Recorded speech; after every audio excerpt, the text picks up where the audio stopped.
Hi, Angel. Good to see you. Likewise, likewise.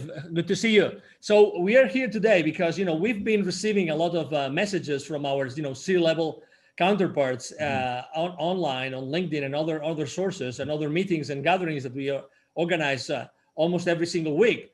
And if you had to summarize, what's top of mind right now of most of the C-level executives in the organizations in the world regarding of the industry, what would you say? Angel, other than some of the obvious ones like Amazon and Apple and some of the digital companies who are doing very well under the current situation, the significant majority of companies are just focusing on preserving capital, staying afloat, not running out of cash, and just re-engineering the way they do things. And obviously we know that most of the companies, most of the industries are also have gone from working face-to-face to working remote. So yes, that actually increases, that makes the entire equation a little bit more complicated, right? Because people are working remotely. Yeah. So is there a way in which preserving capital, in which mitigating risk could be done in a more efficient way with everybody working remotely today? Yeah, I really believe that there is a way of doing this. It's lonely out there. And when people are out there sitting in front of a computer screen on their own, it's very hard to connect what they do to what the shareholders look at. The shareholders are interested in one thing: demonstrate sustainable profits and cash flow, okay? And demonstrate sustainable profits and cash flow, and demonstrate to me how we can stay alive at this point in time. Normally, we're looking at a trajectory. How can we increase profits and cash flow? Today, I think we want to sustain profits and cash flow, but the employees are an extension of the CEO's promise to the board and to the shareholders. So in answer to your question, people are sitting in front of a computer screen, working from home, maybe working through some kind of virtual connection as we are doing here. It's very lonely out there. How do you really get them focused on connecting their activities to shareholder expectation? That comes with education. And another issue here, Angel, is that people tend to think of numbers in isolation. They tend to have silo thinking. So for example, people focus on increasing sales. But I like to use the expression, so what? Sales are up and we're busy, but what about operating costs? What about operating capital? What about cash flow? And if everybody understood the financial implications of what they did without thinking in a silo and could think the bigger picture, I really believe, and I've experienced this over and over again, that people's behavior and the way they think would actually change. In the last 25 years, you've trained more than 20,000 business operators and C-level executives in corporations all over the world of many different sizes, many different industries. Yeah. If you had to say that's something that they all have in common when you start working with them, what would you say you see? Do you think that in the beginning, everybody is aware of the consequences, of the implications of their decisions on a daily basis? Oh my word. I've tested thousands and thousands and thousands of people across the board, from entrepreneurs to C-level executives to CEOs of companies. And in my experience, non-financial operators and organizations are less than 40% financially literate, even at a basic level. Just what is the role of a P&L, balance sheet, some simple questions. Less than 40% financially literate. Can you imagine if people don't understand the financial implications of what they do and they work in a silo?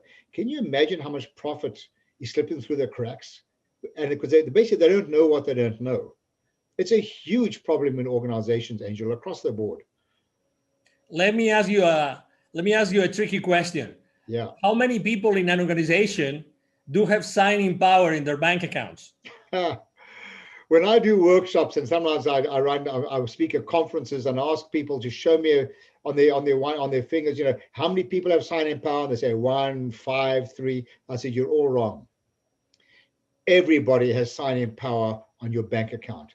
Your employees are the custodians of your company's profits, and they are an extension, in effect, of the pen that is signing the checks. The time that check gets signed, it's too late. So what are you going to do? Go back and tell someone, well, I'm not going to pay for this labor cost because we screwed up and to do a rework on our job, or you overpaid a vendor, or we were inefficient. It's not going to happen. It's too late. You've got to deal with this at the root of the issue, not when you sign the checks. So yeah, everybody should have a clear understanding, especially now when they're working on with limited resources and cash availability. Now, especially, people should be aware of it and incentivize them accordingly. We are right now talking about being the custodians of the profitability of their own company. Mm-hmm. But do you think that knowing that every single company out there is trying to, preserve capital and mitigate risk, do you think that sales forces right now, the sales forces in the world, are mindful enough about preserving their clients' company capital and mitigating their clients' companies' risks? Great question. The answer clearly is absolutely not. I've often suggested to business operators, owners, to have this conversation with their salespeople and make a statement something like this: the moment you make a sale, you are part of your customer's problem. And people look at me like, how can you say that? I said, it's easy. Because the sale represents revenues on your financial statements and an expense on your customer's financial statements.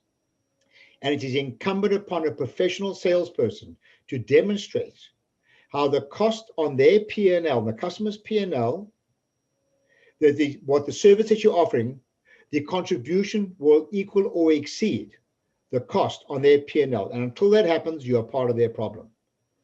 So in fact, I believe that salespeople should be rewarded on the profit or the ROI made on your products in their company, never mind your own company.